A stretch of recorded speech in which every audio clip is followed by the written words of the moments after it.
Fala aí, humilhadores da biologia, beleza? Bom, nessa aula de hoje aqui, pessoal, a gente vai falar sobre as enzimas. Ficou um módulo aqui separado só para falar em relação a essas moléculas importantes. Lembrando que na última aula a gente falou sobre proteínas e, no caso, enzimas, né, elas são proteínas especiais, mas devido à sua importância e até a sua alta frequência no vestibular, a gente deu atenção aqui especial a esse tópico e tem uma aula aqui só para esse tipo de molécula. Então, chega de enrolação e chama que vem, bora humilhar. Bom, aqui a gente tem alguns aspectos importantes que nós temos que saber sobre as enzimas. Então vamos dar uma lidinha aqui e vamos raciocinar em cima disso para conseguir fagocitar a matéria. Olha só. Primeira coisa, as enzimas, o que elas são? São proteínas especiais que têm capacidade de catalisar reações. Ah, mas o que é catalisar, meu rei? Que eu não sei. Catalisar é um sinônimo de acelerar. Então o papel de uma enzima é acelerar uma reação de uma certa forma, tá? Com um certo mecanismo que é próprio dela.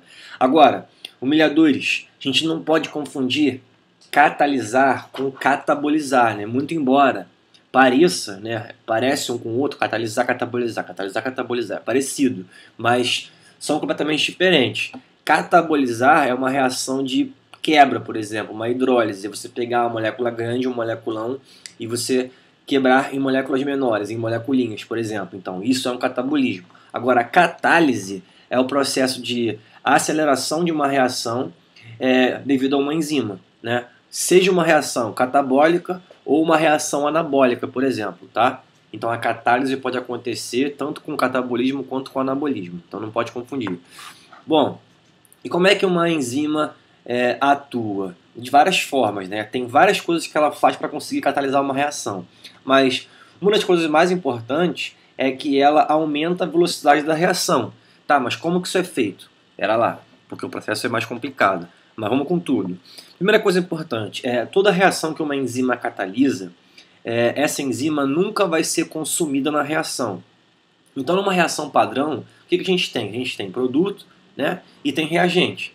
Ou seja, você tem reagente sendo transformado em produto e esse reagente você pode chamar também de substrato. Substrato da enzima. É que a enzima vai estar se conectando. Então, numa reação reagente virando produto, a enzima nunca é consumida. Quem é consumido é o reagente, beleza? Então, bota isso na tua cabeça para você humilhar. Qualquer reação catalisada, a enzima nunca é consumida. Só o reagente que vai ser. Outra coisa importante é que, devido ao fato da enzima não ser consumida numa reação, se você imaginar um sistema, uma célula, por exemplo, onde você tem a enzima lá dentro e os reagentes são colocados, por exemplo, do sangue para a célula, aquela enzima vai ser capaz de catalisar a reação várias vezes. Vou dar um exemplo. As nossas células têm uma enzima importante, que é uma enzima chamada exoquinase, que é a enzima que faz a primeira etapa do processo de glicólise. Então, como é que a célula funciona? A célula recebe glicose do sangue, a enzima está lá esperando a glicose chegar. O que ela faz? Acelera a reação com a glicose e continua ali viável.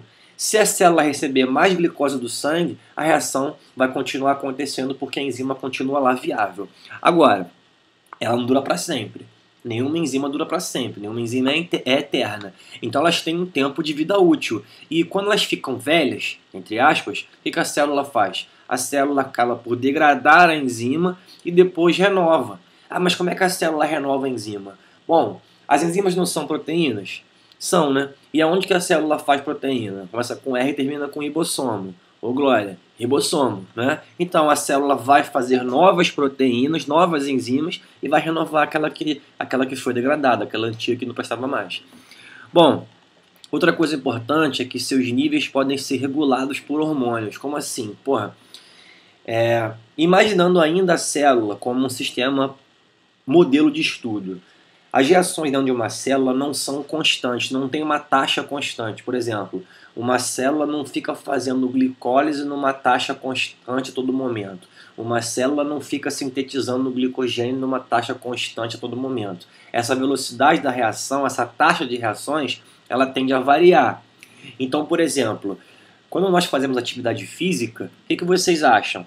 A quantidade que a célula muscular faz de glicólise tende a ser maior ou menor? tende a ser maior, né? O cara faz exercício físico tem que ter mais energia. Então, automaticamente a célula recebe um sinal para aumentar a taxa da glicólise.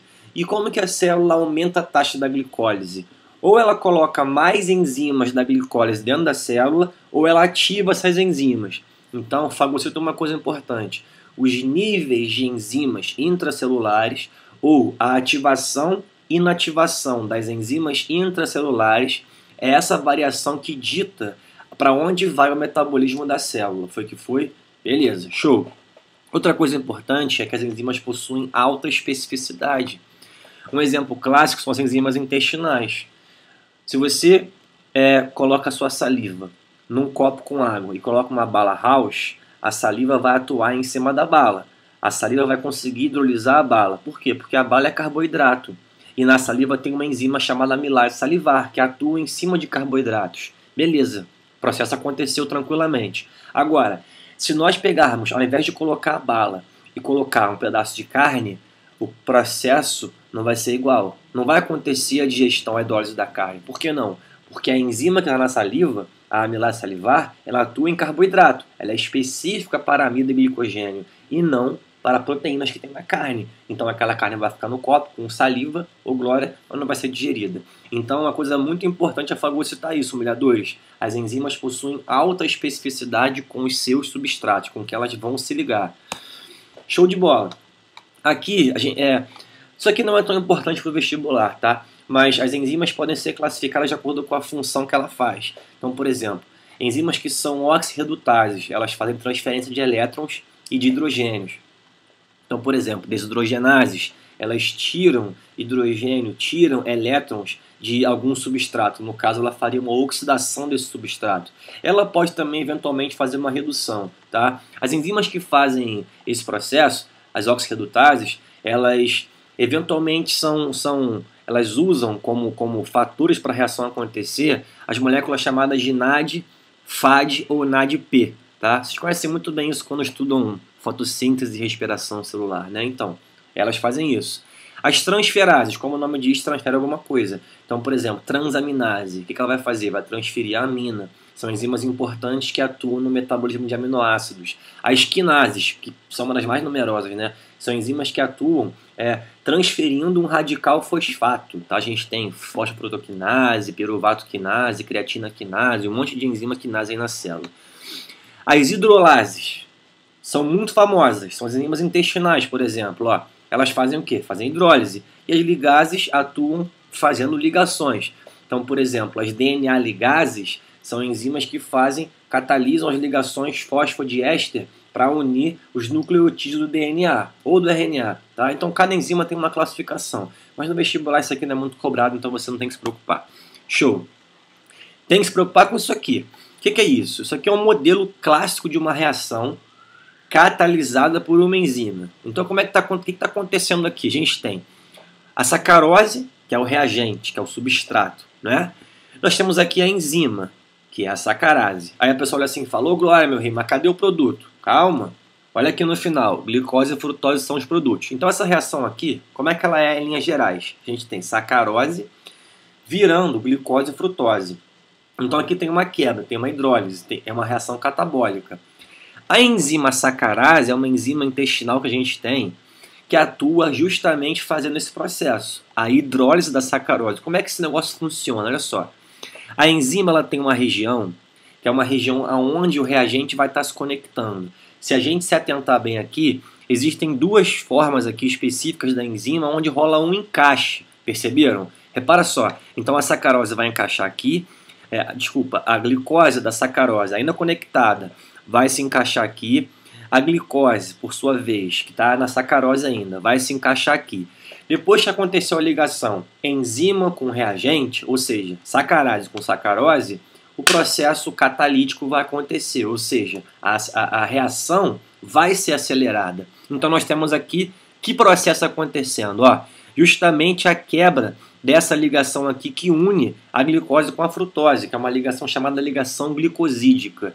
Então, quando a ligação glicosídica for quebrada, os dois monossacarídeos que estavam juntos formando a sacarose serão separados, formando assim os produtos da reação, chamados glicose e frutose, 2 monossacarídeos. E aí terminou a reação. Agora eu pergunto a vocês, o que acontece com a enzima? Ela vai ser consumida? Claro que não, ela continua viável. Então, se esse sistema aqui receber outro tipo de sacarose, outra molécula de sacarose, outro reagente, a reação pode acontecer de novo? Sim, pode acontecer. Então a reação vai continuar acontecendo. Cese. Basta você dar sacarose para a enzima funcionar. Mas não vai ser para sempre, porque a enzima tem uma vida útil. Show de bolinha. Bom, uma outra coisa importante é o seguinte. Essa enzima aqui, no caso que a gente acabou de ver, a sacarase, ela atua sozinha. Ela não precisa de outra coisa se ligando a ela para torná-la ativa.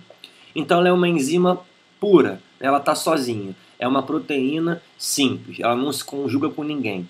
Agora, existem situações onde as enzimas, né, elas têm um pedaço que está inativo e para que esse pedaço seja ativado, outra coisa deve se ligar a ela. Ah, mas que outra coisa é essa? Pode ser uma molécula orgânica, por exemplo, uma vitamina, ou pode ser uma substância inorgânica, por exemplo, um íon. Quando isso acontece, nós temos uma terminologia, né, termos específicos para cada componente desse processo. A enzima que fica inativa, que está sozinha, ela é uma parte de uma molécula que vai se formar ainda. E se ela é parte, a gente vai chamar de apoenzima, porque o prefixo apo quer dizer parte. Então, apoenzima é a enzima que está inativa, necessitando de um outro componente que vá se ligar a ela para que ela possa, aí sim, se tornar ativa. Beleza, mas quem são os caras que podem se ligar com ela?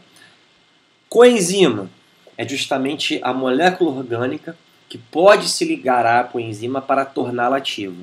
Por exemplo, vitaminas. Cofator é uma substância inorgânica que pode se ligar à apoenzima para torná-la ativa. Por exemplo, um sal mineral. E aí, quando a apoenzima se liga ou com a coenzima ou com o cofator, ela vai se tornar completa. E quando ela se torna completa, o que vai acontecer com ela? Ela vai ser chamada de holoenzima, porque holo quer dizer todo, e ela vai deixar de ser inativa. Vai ficar como agora? Ativa. Então repara nesse esquema aqui, humilhador. Chama que vem ódio no teu miocárdio, me deixa feliz. Ó. Esse esqueminha aqui é parecido com o outro. E Bruno, tô vendo que é parecido com o outro. Beleza, mas não é igual. Por que não? Olha só. A gente tem aqui uma outra coisinha diferente na jogada. A gente tem aqui um cofator. O que é um cofator? É uma substância necessária, inorgânica, para se ligar na enzima e torná-la ativa. Se ligar na enzima que está inativa, né? Então é só uma parte dela. E como é que é o nome da molécula que desse caso aqui, então? Quando a gente tem uma enzima que está inativa, que ainda falta uma parte para se completar, você vai chamar de apoenzima. Aí eu te pergunto, se a gente colocasse nessa reação aqui, só a apoenzima, mais o substrato A e o B, sem o cofator, a reação ia acontecer? Não ia acontecer. Porque a enzima incompleta, ela está ativa? Ela não está, está inativa. Ah, mas e se a gente colocar então um cofator no meio? Beleza, a reação pode acontecer. Basta colocar cofator e reagente. Então, se você colocar cofator e reagente, o que vai acontecer? O cofator vai se ligar na apoenzima, transformando-a em holoenzima ativa, e aí sim, os substratos podem se ligar na enzima e a reação pode acontecer. Então, o modelo geral é exatamente igual ao que nós vimos anteriormente. A única diferença é que para a reação acontecer agora é necessário o cofator ou a coenzima. Show? Então, nesse caso, a reação ela não depende só da quantidade de reagente. Ela depende também da presença do cofator ou da coenzima. Aqui é uma coisa. Olha lá. Enzima sozinha. Colocamos os substratos. Vai acontecer a formação de um complexo chamado complexo enzima-substrato. O que é isso? É a enzima ligada com os reagentes, tá? Com o substrato.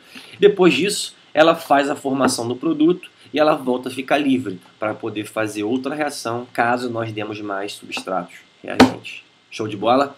Beleza, humilhadores. Bom, agora vem uma coisa muito importante. Tomar até um gole de água aqui, ó. Se liga. Como variar a velocidade de uma reação catalisada por uma enzima? Isso é muito importante, gente, porque tem muita frequência no vestibular, além de ser muito legal também. Bom, primeira coisa, como é que uma enzima atua? A enzima, ela atua reduzindo a energia de ativação das reações. Por enquanto, fagocita isso, que daqui a pouco você vai entender como é que funciona esse processo. Tá? Que negócio é esse, energia de ativação? Que negócio é esse? Calma, fica tranquilo. Outra coisa importante é o seguinte, pô, pior que eu não tenho nada aqui. Bom, mas vamos imaginar aqui. Aqui tem duas focas, tá? Mas, enfim, finge que são reagentes. Esse reagente aqui, ele reage com esse outro reagente se o choque entre eles acontecer dessa forma. Barriga da foca com barriga da foca. Só assim. E se você pensar num sistema, né, onde você tem os dois reagentes, focão e foquinha, ô glória, o choque entre eles acontece puramente ao acaso, porque reagente não tem vontade própria. Se o negócio não é ser vivo, o reagente não olha assim e fala, ô glória, vou reagir com aquele ali. Não é assim, né? Então é o acaso. Então eles ficam naquele sistema vagando. E eles podem se chocar de várias formas. Por exemplo, se o focão chocar com a foquinha, cabeça com cabeça, a reação acontece? Não acontece. Se chocar cabeça do focão com a cauda da foquinha, ô glória, também não tem reação. Então só vai acontecer a reação se o choque for orientado na posição correta. Barriga da foquinha com barriga do focão. Beleza, aconteceu a reação, formou-se o produto, que é a dupla foca aqui. Beleza. O que a enzima faz? Digamos que eu seja a enzima nesse sistema. O meu papel aqui, qual é? É me ligar a um reagente, no caso o focão, me ligar a outro, no caso a foquinha, e orientar justamente o choque na posição correta, que é a barriga da foquinha com a barriga do focão.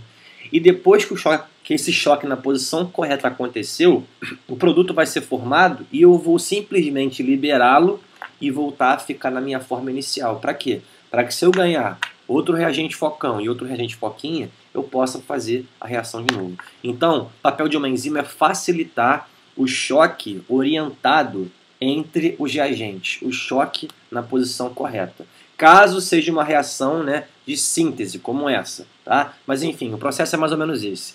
Bom, então imagina o seguinte, nós temos aqui um sistema e eu estou aqui. A enzima está aqui nesse sistema. Mas não tem reagente, não tem foca. Tem reação? Não tem. Se não tem reagente, não tem reação. Então, primeira coisa importante, como aumentar a velocidade de uma reação que é, por sua vez, catalisada por uma enzima?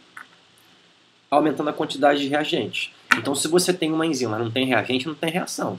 Se você começa a colocar mais reagente naquele sistema, a velocidade da reação e a formação do produto tende a subir. Mas a grande pergunta aqui é, será que vai ser para sempre? Será que tendo aqui nesse sistema 1000 focões, 1000 foquinhas e uma enzima, a gente consegue ir sempre aumentando a velocidade da reação? E a resposta é não. Por que não? Digamos que eu, a enzima, eu sou capaz de fazer a formação de uma dupla foca por segundo. Ou seja, eu faço um produto por segundo. Então, se nós colocarmos aqui uma quantidade de 1000 focões e 1000 foquinhas, qual vai ser a velocidade máxima dessa reação nesse sistema? Um produto por segundo. Uma dupla foca por segundo. Ah, então aumenta a quantidade de reagente aí. Beleza, vamos colocar aqui 2000 focões e 2000 foquinhas. Qual vai ser a velocidade máxima? Um produto por segundo. Aí você pergunta, pô, mas por quê? Simples, porque a enzima tem uma capacidade intrínseca, uma velocidade intrínseca de formar o produto. Se essa enzima tem a capacidade de formar uma dupla foca por segundo, um produto por segundo, não adianta você exceder a capacidade dela com mais reagente que ela não vai dar conta. Então, nesse caso, a gente diz que ela está saturada. Ô glória, o sistema está saturado. O que significa isso? A reação é máxima, porém é constante. E não adianta você colocar mais reagentes, porque a velocidade da reação não vai subir. Só há uma forma de fazer essa reação aumentar a sua velocidade, que é colocando, no caso, mais o quê? Mais enzimas. Então, fagocita aí, humilhador. As enzimas têm uma capacidade intrínseca, uma velocidade intrínseca de formação de produto. E essa velocidade determina o quê? A saturação do sistema. Quando o sistema satura, você tem uma velocidade máxima da reação atingida e por mais que você aumente a quantidade de reagente substrato, essa velocidade não se altera, só se nós colocarmos mais enzimas. Show! Outra coisa importante é a temperatura do meio pode influenciar a cinética da reação. Como assim? Primeira coisa, para que esses reagentes se choquem com a enzima, eles têm que ter uma agitação no sistema. E essa agitação, pessoal, ela é o acaso. E o que vai influenciar na agitação molecular? O que vai influenciar na agitação de moléculas em um sistema? É a temperatura, é o calor.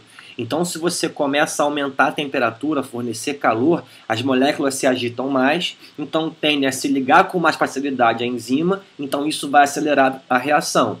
Porém, tem um voodoo. Que voodoo é esse? Toda enzima tem uma temperatura ótima, que é a temperatura que ela tem uma agitação boa e uma forma ideal. Forma ideal para se ligar com grande afinidade aos reagentes. Como assim? Digamos que a enzima que faz essa reação aqui da foca, essa reação doida, essa enzima atue bem a 40 graus Celsius. Se nós colocarmos esse sistema a 10 graus, está muito abaixo da temperatura ótima dela. Então, nesse caso, a agitação molecular é muito pequena. E aí, o choque entre os reagentes e a enzima não vai ser favorecido. Então, a reação tende a ficar mais lenta. Aumentamos a temperatura, colocamos 40. A enzima tem sua forma ideal e o choque tá maneiro. Beleza, velocidade da reação máxima. E aí, se nós aquecermos mais, o que vai acontecer? Será que vai aumentar a reação? A resposta é não, a reação vai cair. Por quê? Porque depois que você atinge a temperatura ótima de uma enzima e você aumenta acima desse ponto, ela começa a sofrer o quê? Uma desnaturação. Ué, a enzima desnatura? Claro que desnatura, enzimas são proteínas. Então, se você aquecer demais, acima da temperatura ótima da proteína, da enzima, ela vai desnaturar. E nós sabemos que se uma enzima desnaturar, ela perde o quê? Ela perde a sua função. Então, excedendo a temperatura ótima de uma enzima, a velocidade da reação cai. Por que cai? Porque ela vai sofrer o quê? Uma desnaturação. Show de bola. Como é que funciona em relação ao pH? O pH, gente, do meio, ele influencia na forma da enzima. Ele vai desnaturar a enzima caso não seja o pH ótimo dela. Então, por exemplo, digamos que a enzima aqui das focas, né, a focase, né, eu sou a focase, ela atua bem em pH 7, tá? Se nós colocarmos um pH 3, muito mais ácido do que o 7 que ela atua, ela vai sofrer uma alteração de forma, ela vai se desnaturar.